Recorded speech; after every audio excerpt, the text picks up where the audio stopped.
We've been asked to convert 0.25 recurring into a fraction. Now, in order to do that, you need to show that you understand what 0.25 recurring means.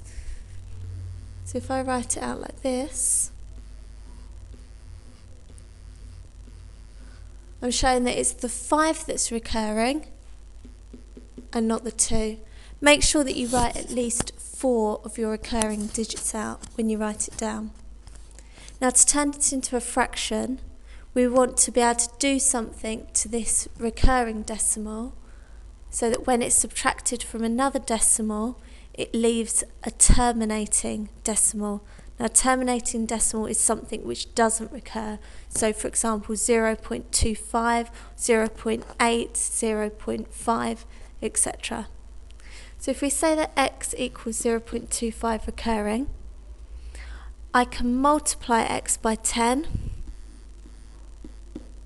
which gives me 2.5 recurring.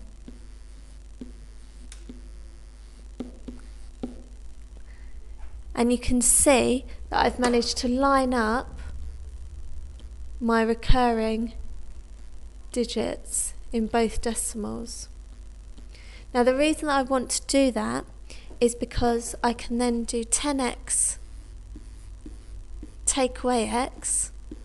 So if I subtract x from 10x, that leaves me with 2.3. So 9x equals 2.3. And because I want to find out what x is as a fraction, I can divide both sides here by 9.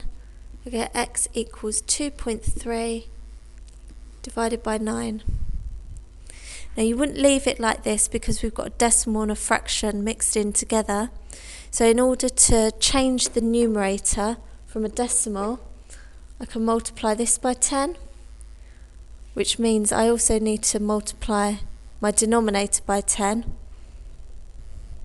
to keep it as an equivalent fraction. So that gives me x equals 23 over 90. So 0.25 recurring is 23/90ths.